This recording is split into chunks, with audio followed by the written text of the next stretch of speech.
All right, what's up, ladies and gentlemen? It's Super here, and welcome to another Q&A video. I got so many questions that I pretty much have questions enough for like 20 videos. But I think this is the final one I'm gonna do for a little bit. But just in case, I feel like doing another one next Sunday. Make sure you guys leave your questions down here on YouTube in the comment section, because the other questions that I took were from Twitter. So here we go. Leave a like on the video. I always enjoy doing Q&As because it's a little more personal. Kind of feels like I'm talking directly to the person who asked the question. So here we go. All right, the first one is actually a good one. This is a really good question. They're all good questions, but this one's good. X at XX, excuse me, at XX Santa X12. His question is, are you optimistic about the future of the game? Meaning Mortal Kombat 1, obviously. There are some complaints from people about the way they are marketing the game, but I think in terms of gameplay, it's one of the best we've had. So thank you, XX Santa X12, for the great question. It's definitely complicated. It's not as easy, because I could give you guys the easy answer, which is yes, because I agree with Santa X12 that the gameplay is some of the best in Mortal Kombat history. I think it's definitely not better than Mortal Kombat X, in my opinion, in my humble opinion. But maybe I'm biased. No, it's still not better than Mortal Kombat X. Far better than Mortal Kombat 11 by light years apart in terms of gameplay and how fun Mortal Kombat 1 is compared to MKX. MK9 is the OG NetherRealm game. It's what brought everything back, and I think the gameplay in Mortal Kombat 9 is close to being perfect because it had movement, it had combos, it had a great roster. MK9, there's a reason why Mortal Kombat just started taking off again after that game, right? But Mortal Kombat 1, gameplay-wise, is right there. So I am incredibly optimistic about the game if I'm just giving you the answer about the gameplay. I think the NetherRealm Studio side of the game is in really good hands, and I'm really happy that if we have a game that's going to be supported long term, gameplay wise, it's Mortal Kombat 1, because having to deal with MK11 for 4 years was pretty difficult, but we made it through, and now we're here.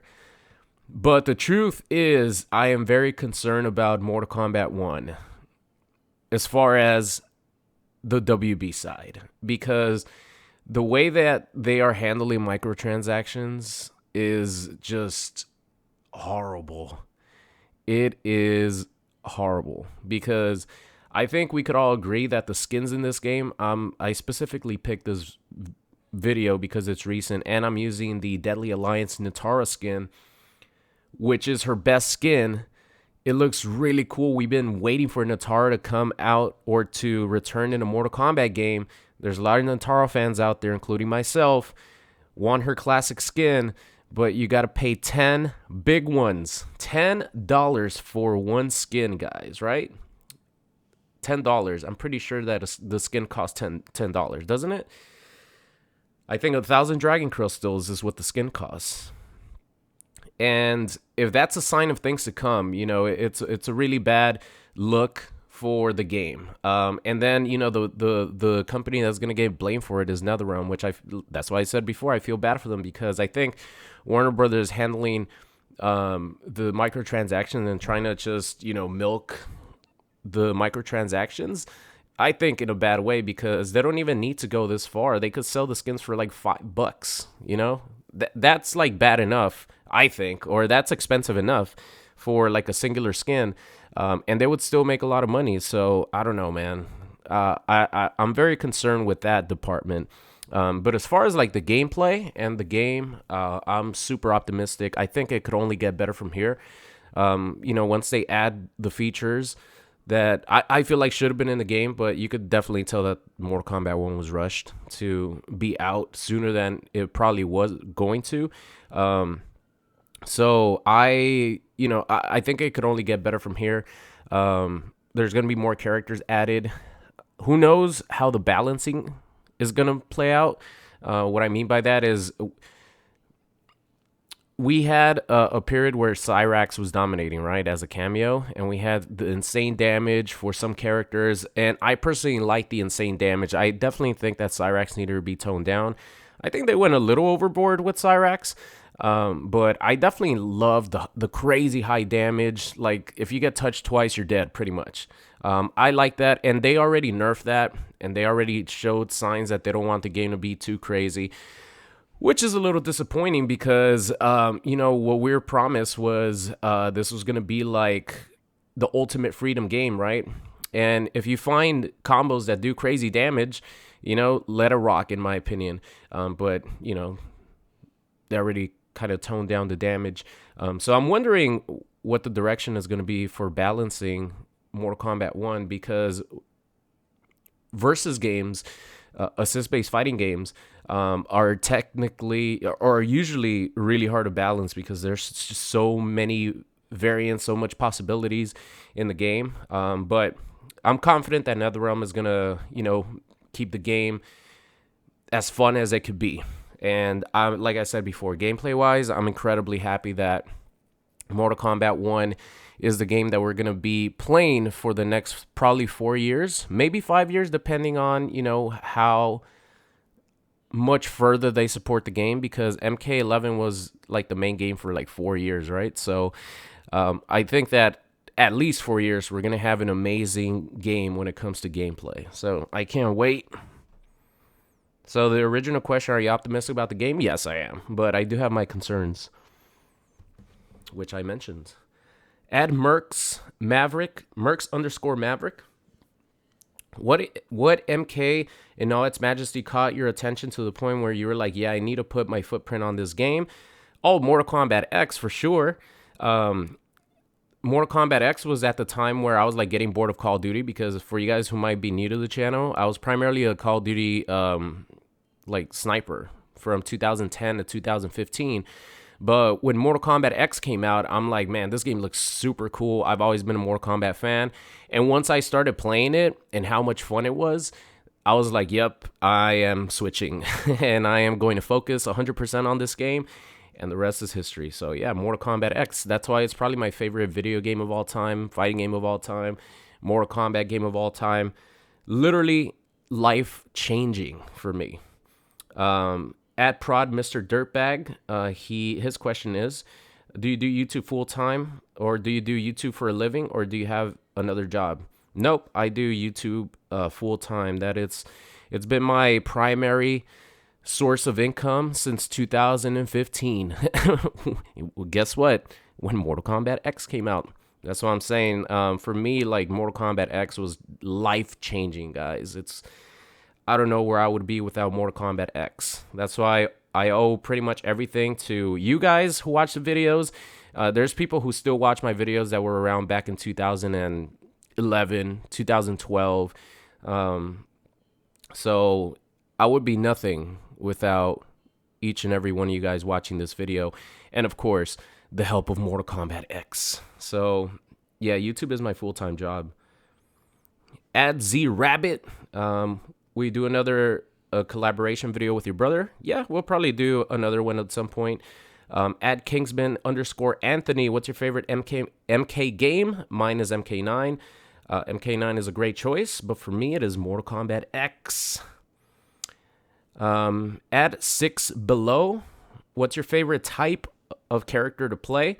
I think he also asked, what playstyle do you like gravitate towards the most? For me, anything offensive. I don't really like to sit back and play a ranged game. I could play a ranged game when it comes to characters with ranged attacks, like space control, stuff like that. For example, like Reiko's back 3, I love using that and trying to like hit confirm it into his run into launcher, because back 3 is such a good footsie tool.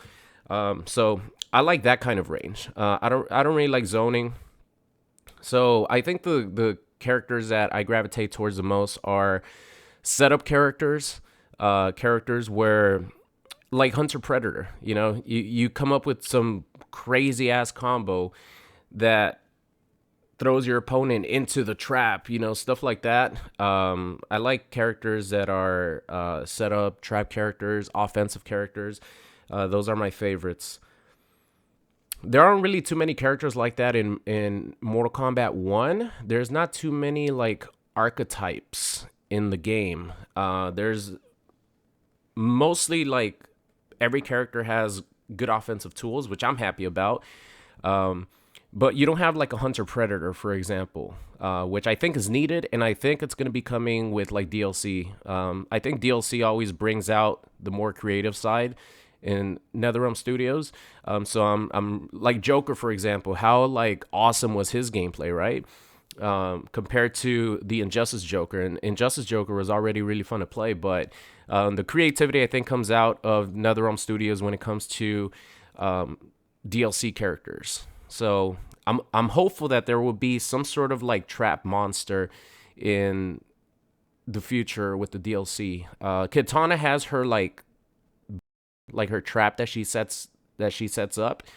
I love playing Kitana because of that. Any chance that I could get like a combo into the trap or into her bomb, I love it. I love it so much. So I think setup characters, trap characters, offensive characters, those are the ones that I gravitate to the most. Last question here. This was just a random one that I wanted to answer at Raul Buttus. He asks, are you still part of Darth, or did you just keep the name? I remember you used to snipe in Black Ops 2 in particular. No, so I'm not a part of Darth because Darth has ended like, I don't know, 5 years ago, somewhere around there. And I just kept the name just because I didn't want to spend $15 to change my name, and I didn't know what to change it to anyways. So I've had Darth Super for a really, really long time on Xbox. So I figured let's just keep the name. And yeah, a lot of people that might not know the Darth Empire from the Call of Duty scene back in the day, they think my name has to do with like Star Wars and stuff. I love Star Wars, don't get me wrong, but Darth comes from a Call of Duty sniping team called the Darth Empire that I was a part of for many, many years. So I just kept the name on Xbox just because I really don't know what to change it to, because all the variations of Super are like taken already. So I'm just like, all right, I'll just keep Darth Super. And then on PlayStation, I have the L Super one. So I just, whatever I have is what I have. I wish I could have like the OG just Super, because it's funny, sometimes I meet people randomly out on the street and they call me like I Super, L Super, Darth Super. Like I wish I just had like one name that I could display when I'm playing, but unfortunately all the variants of like Super are taken, so I just go with whatever. But that's it for me, ladies and gentlemen. Oh, I guess people have been asking me this last question. I guess I'll answer it real quick, because the Game Awards just happened yesterday, and Street Fighter took home the prize for Best Fighting Game of the Year. A lot of people were asking me what my opinion is on that. And my opinion is Street Fighter 6 is one of the best Street Fighters that has ever released.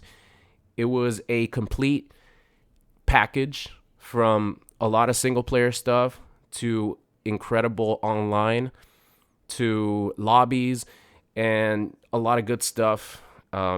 Literally the polar opposite of Street Fighter 5, which was very bare bones. I think this is the end of the gameplay. Yeah. So Street Fighter 6 is so deserving of Best Fighting Game of the Year because it brought a complete package, and it's still going really strong, and it's going to go strong for a long time. I'm sure it was a close battle because Mortal Kombat 1 is always going to be the more popular game within the casual community, because it's just Mortal Kombat, right? I feel it's more iconic than Street Fighter. To the general public, the casual public. Obviously, Street Fighter completely dominates in terms of competitive scene because they have such crazy numbers and they have more of a history than Mortal Kombat games. So I'm pretty sure it was close.